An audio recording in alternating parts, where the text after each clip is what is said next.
बिहार विधानसभा के 4 सीट पर उपचुनाव होना है, जिसको लेकर बिहार में सियासी हलचल काफी तेज हो चुकी है और इसे लेकर पार्टियों ने सियासी रणनीति भी बनानी शुरू कर दी। जन सुराज ने 4 सीट पर अपने उम्मीदवार उतारने की घोषणा करके इस राजनीतिक हलचल को और भी ज्यादा बढ़ा दिया।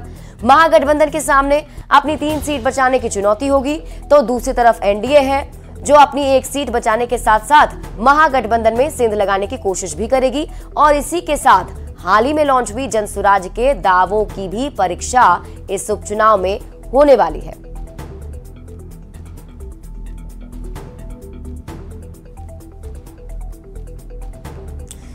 अभी तक बिहार में मुकाबला एनडीए वर्सेस महागठबंधन का था, लेकिन अब जब जन सुराज ने एंट्री मार ली है तो इसे त्रिकोणीय कहा जा रहा है। हालांकि अभी भी जो नेता हैं वो यही कह रहे हैं कि महागठबंधन और एनडीए का ही मुकाबला होगा, लेकिन आप बिहार में हो रहे इस उपचुनाव के मायने को समझिए, क्योंकि ये उपचुनाव 2025 में होने वाले विधानसभा चुनाव के पहले का सेमीफाइनल माना जा रहा है। और उसके पहले आप ये जानिए कि किन किन सीटों पर उपचुनाव हो रहे हैं। सबसे पहले आपको बताते हैं 4 विधानसभा की सीटें हैं बिहार की जहां उपचुनाव होने वाला है। तरारी, रामगढ़, बेलागंज और इमामगंज, ये 4 सीटें हैं जहां पर उपचुनाव होंगे। अब आप समझिए कि उपचुनाव क्यों हो रहे हैं। दरअसल इन 4 विधायक लोकसभा चुनाव जीतकर सांसद बन गए। हाल ही में लोकसभा के चुनाव हुए थे, तो इन चारों जो विधायक यहां से थे उन्होंने चुनाव लड़ा और वो सांसद बन गए, जिसकी वजह से सीटें खाली हो गई हैं और अब इन सीटों पर विधानसभा का उपचुनाव हो रहा है। अब कौन कौन कहां का विधायक था आपको वो बता देते हैं। तरारी से सुदामा प्रसाद सीपीआई-एमएल के विधायक थे। सुधाकर सिंह रामगढ़ से आरजेडी के विधायक थे।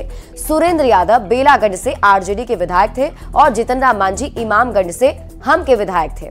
सुदामा प्रसाद अब आरा से लोकसभा चुनाव जीतकर सांसद बन चुके हैं, ऐसे में ये सीट खाली हो गई।